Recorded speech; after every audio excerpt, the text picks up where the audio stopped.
नमः शिवाय. हर हर महादेव. भगवान भोलेनाथांच्या कृपेने तुमच्या सर्व इच्छा मनोकामना पूर्ण हो. तर मी आज तुम्हाला श्रावणी सोमवारची कथा सांगणार आहे. आणि असे म्हटले जाते की या दिवशी भगवान शिव आणि माता पार्वतीची कथा आणि श्रावणी सोमवारची व्रत कथा ऐकल्याने अनंत शुभ फळ मिळतात आणि मानवाची सर्व पापे आणि संकटे दूर होतात आणि मनोकामना पूर्ण होतात. म्हणून आज मी तुम्हाला भगवान शिव आणि माता पार्वतीची एक अत्यंत दुर्मिळ कथा सांगणार आहे. त्यामुळे तुम्ही ही कथा पूर्ण भक्तिभावाने आणि आनंदी मनाने ऐका. अर्ध्या मनाने कथा ऐकून पूर्ण फळ मिळत नाही. तसेच एक विनंती आहे की चॅनलवरती नवीन असाल तर चॅनल लाईक करा व सबस्क्राईब देखील करा. तसेच कमेंटमध्ये हर हर महादेव लिहायला विसरू नका, जेणेकरून आपल्याला देखील भगवान भोलेनाथांचा आशीर्वाद हा प्राप्त होईल. एका गावात भगवान भोलेनाथांचे एक महान भक्त एक ब्राह्मण राहत होते. ब्राह्मणजींना रोज सकाळी ब्रह्ममुहूर्तावर उठण्याची सवय होती. त्यानंतर ते त्यांची रोजची कामे उरकून भगवान शंकराची पूजा करत असत. ब्राह्मणजींना दक्षिणा म्हणून जे काही दान मिळायचे त्यामध्ये ते समाधानी होते. त्याचबरोबर ते इतके दयाळू होते की जेव्हा जेव्हा त्यांना गरजू व्यक्ती दिसायचे तेव्हा ते त्यांच्या क्षमतेनुसार त्यांची सेवा त्यांची मदत निश्चितपणे करायचे. परंतु त्या ब्राह्मणाची पत्नी ब्राह्मणाच्या या सेवाभावी स्वभावावर नाराज होती. परंतु त्या ब्राह्मणाची शिवाप्रती सेवा पाहून तिने त्यांचा कधीही अनादर केला नाही. ब्राह्मणाची पत्नी शेजारी मोलमजुरी करून आपल्या गरजांसाठी पैसे गोळा करत असे. एक वेळ अशी आली की मंदिरातील दान कमी होऊ लागल्यामुळे ब्राह्मणजींना आर्थिक संकटाचा सामना करावा लागला. घरातील मूलभूत गरजा पूर्ण न झाल्यामुळे ब्राह्मणजींना वाईट वाटू लागले. असेच दिवस जाऊ लागले. एके दिवशी महाशिवरात्रीचा दिवस आला. त्या दिवशीही ब्राह्मणजी नेहमीप्रमाणे ब्रह्ममुहूर्तावरती उठले आणि आपले रोजची कामे उरकून नदीकडे गेले. योगायोगाने त्यावेळी पार्वतीजी आणि शिवजी त्या रस्त्याने जात होते. अचानक पार्वतीजींची नजर त्या ब्राह्मणावर पडली. आज ब्राह्मणजी महाशिवरात्रीबद्दल इतके उत्साही नव्हते जितके ते सहसा असायचे. पार्वतीजींना हे प्रकरण समजायला वेळ लागला नाही. माता पार्वती शिवजींना म्हणाली, प्रभू, हे ब्राह्मण देव तुमची रोज पूजा करतात तरीही तुम्हाला त्याची फिकीर नाही. पार्वतीजींचे म्हणणे ऐकून शिवजी म्हणाले, देवी, मी माझ्या भक्तांची काळजी करणार नाही तर कोण करणार? पार्वतीजी म्हणाल्या, मग हे देवा, तुम्ही त्याला आजपर्यंत मदत का केली नाही? तेव्हा शिवजी म्हणाले, देवी, तू काळजी करू नकोस. आतापर्यंत त्यांनी शिवलिंगावर जी बिल्वाची पाने अर्पण केली आहेत तीच बिल्वाची पाने आज रात्री त्याला श्रीमंत बनवते. इतके बोलून पार्वतीजी आणि शिवजी निघून गेले. पण काय योगायोग, त्यावेळी एक व्यापारी त्या रस्त्यावरून जात होता. त्याने शिवजी आणि पार्वतीजी यांच्यातील संवाद गुप्तपणे ऐकला. व्यापाऱ्याने आपल्या मेंदूचा उपयोग केला. जर ब्राह्मण बिल्वपत्राने श्रीमंत होऊ शकतो तर मी का नाही, असा विचार करत तो ब्राह्मणाच्या घरी पोहोचला आणि ब्राह्मणाला म्हणाला, ब्राह्मणजी, शिवलिंगावर आतापर्यंत तुम्ही अर्पण केलेली सर्व बिल्वाची पाने मला द्या. त्या बदल्यात मी तुम्हाला 100 सोन्याच्या मोहरा देईन. ब्राह्मणजींनी त्यांच्या पत्नीला विचारले तेव्हा ती म्हणाली, पुण्यदान करणे योग्य नाही, पण आता आपल्याला पैशांची गरज आहे आणि तुमच्या पुण्याच्या बदल्यात आपल्याला पैसे मिळत आहेत, त्यामुळे तुम्ही दान करा. त्यानंतर ब्राह्मणजींनी बिल्वची सर्व पाने एका गोणीत भरून शेठजींना दिली. शेठजी बिल्वच्या पानांचे पोते घेऊन मंदिरात पोहोचले आणि शिवलिंगावर अर्पण करून शिवजी कधी आशीर्वाद देतील आणि ते कधी श्रीमंत होतील याची वाट पाहू लागले. मध्यरात्र झाली होती परंतु अजूनही चमत्कार होत नव्हता. त्यामुळे शेठजींना आता खूप चिंता वाटू लागली होती. शेवटी रात्रीचा अखेरचा प्रहर संपल्यावर शेठजींचा संयम सुटला आणि रागाच्या भरात शेठजींनी शिवलिंगावर रागारागाने पोत्यात भरून आणलेले बेलपत्र टाकायला सुरुवात केली. मग अचानक एक चमत्कार घडला. शेठजींचे हात शिवलिंगाला चिकटून राहिले. खूप प्रयत्न केले पण हात हलला नाही. थकलेल्या आणि पराभूत झालेल्या शेठजींनी भगवान शिवाकडे क्षमा मागायला सुरुवात केली. तेव्हा भगवान शिव म्हणाले, हे लोभी शेठ, ज्या ब्राह्मणाकडून तू ही बिल्वाची पाने विकत घेतलीस त्या ब्राह्मणाला 1000 सोन्याच्या मोहरा दे, तरच तुझे हात मोकळे होतील. सकाळी ब्राह्मणजी पूजेसाठी आले तेव्हा त्यांनी पाहिले की शेठजींचे हात शिवलिंगाला चिकटले होते आणि शेठजी रडत होते. त्यांनी विचारल्यावर शेठ म्हणाले, ब्राह्मणजी, माझ्या मुलाला त्वरित मंदिरात 1000 सोन्याच्या मोहरा आणायला सांगा. ब्राह्मणजीने शेठच्या मुलाला 1000 सोन्याच्या मोहरा घेऊन बोलवले आणि शेठने त्या सोन्याच्या मोहरा लगेचच ब्राह्मणाला दिल्या. मोहरा दिल्यानंतरच शेठचे हात शिवलिंगापासून मुक्त झाले.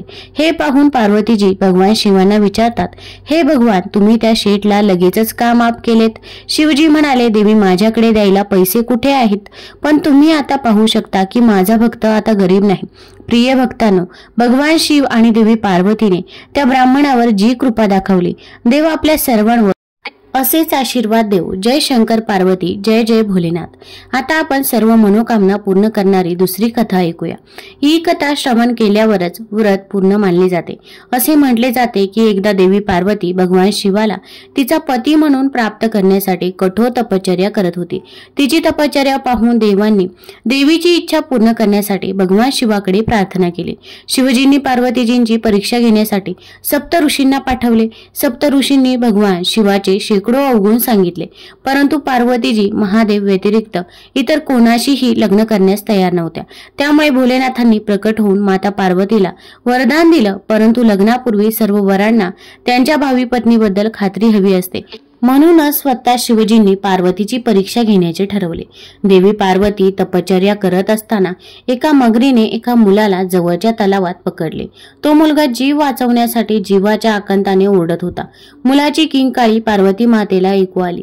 माता त्या तलावाजवळ पोहोचली आणि तिने पाहिले की मगर एका मुलाला तलावाच्या आत ओढत आहे. मुलगा देवीला बघून म्हणाला, मला ना आई आहे, ना बाप, ना कोणी मित्र आहे. आई, कृपया माझे रक्षण कर. पार्वतीजी म्हणाल्या, अरे मगरी, या मुलाला सोड.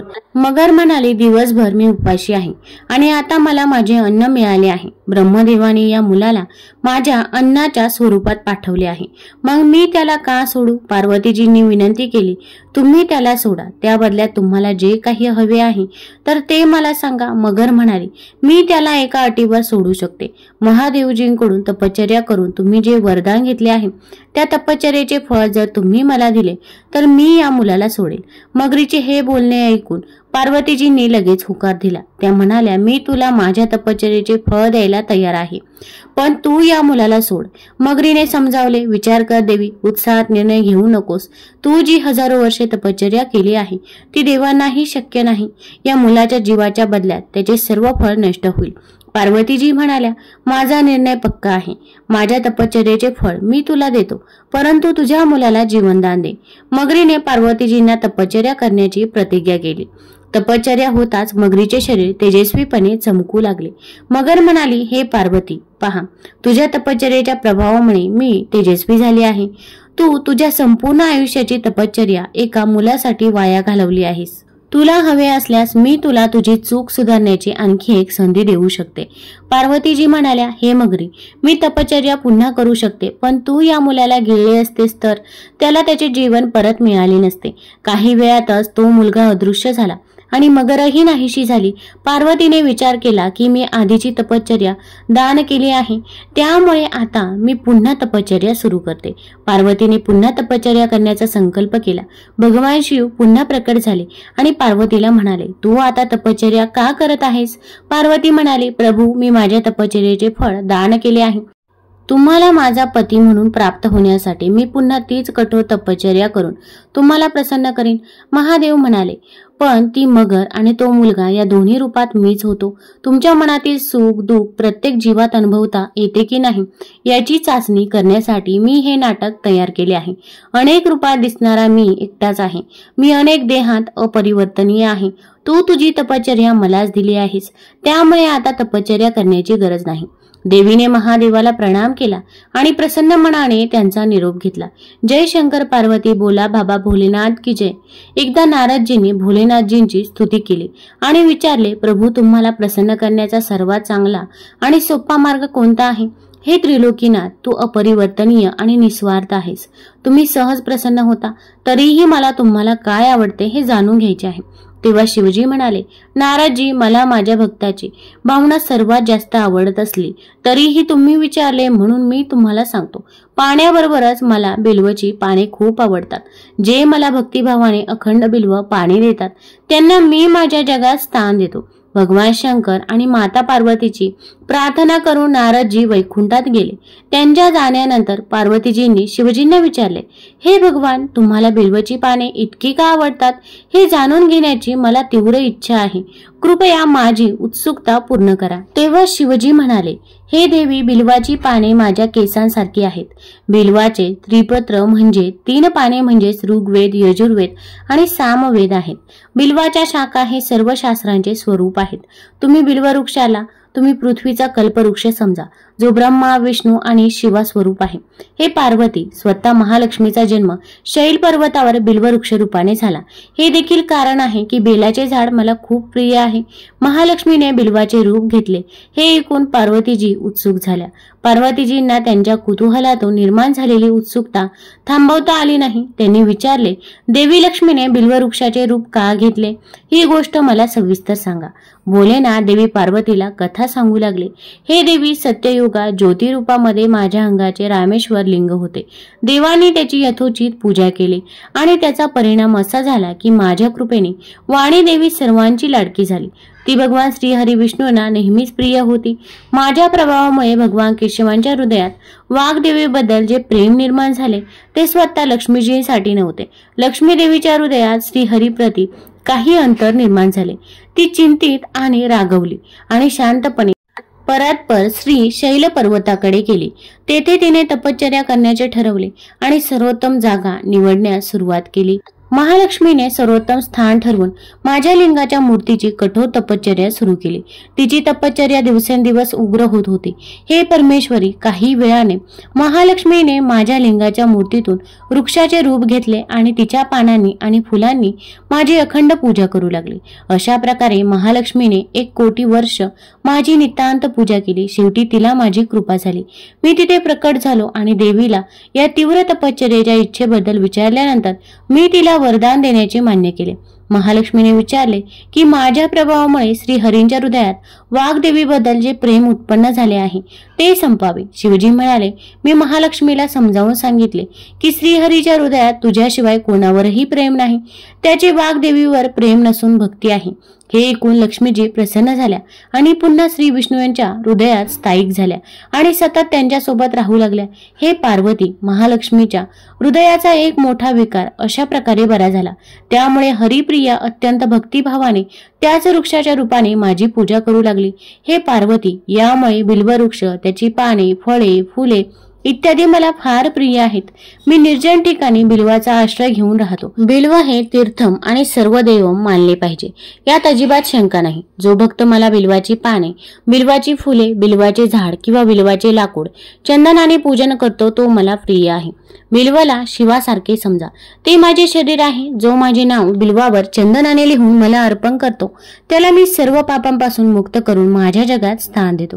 हे देवी लक्ष्मीजी स्वतः त्या व्यक्तीला नमस्कार करतात जे बिल्वासह माझी पूजा करतात. जे बिल्व मुळांमध्ये त्यांच्या प्राणाचा त्याग करतात त्याला रुद्र शरीर प्राप्त होतो आणि अशा मनुष्यावर नेहमी माता लक्ष्मीचा आशीर्वाद असतो आणि त्यासोबतच त्याला भगवान श्रीहरी विष्णू यांचा देखील आशीर्वाद मिळतो. एकदा वनवास संपून रामजी सिंहासनावर विराजमान झाले होते. त्यावेळी माता पार्वती आणि भोलेनाथ जगाची प्रदक्षिणा घालत होते.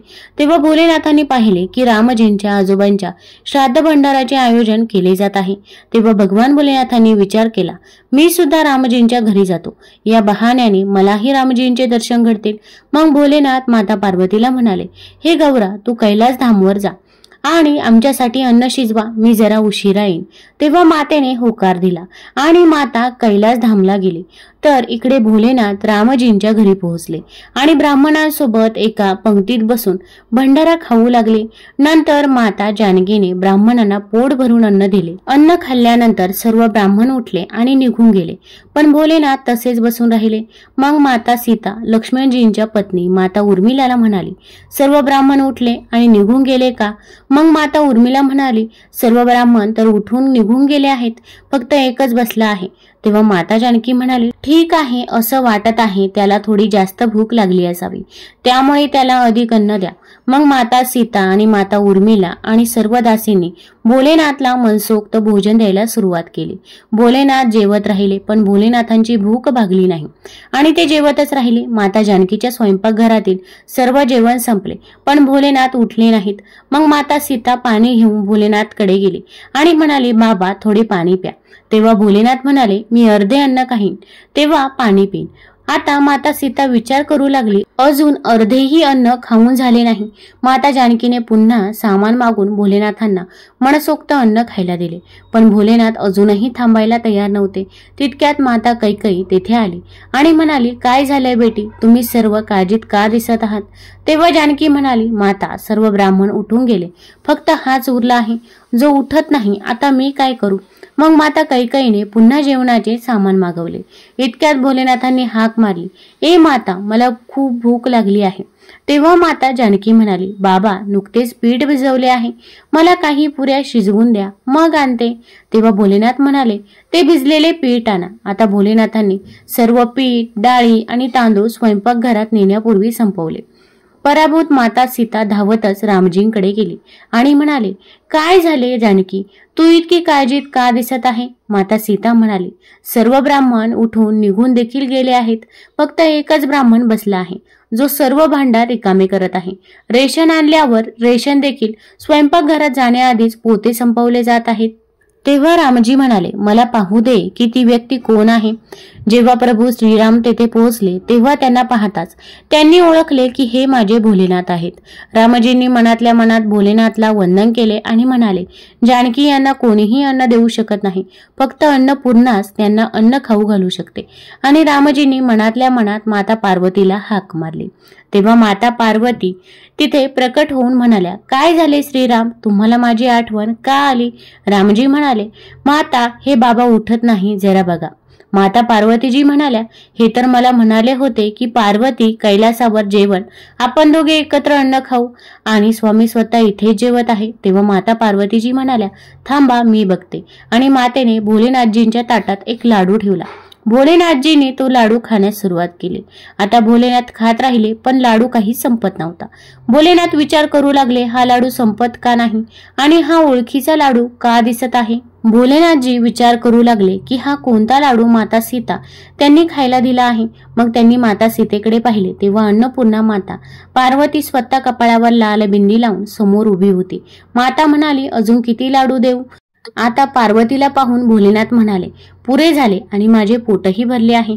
भोलेनाथ उठले आणि सीतारामजींनी भोलेनाथ आणि माता पार्वतीजींचे खूप खूप आदर सत्कार केले.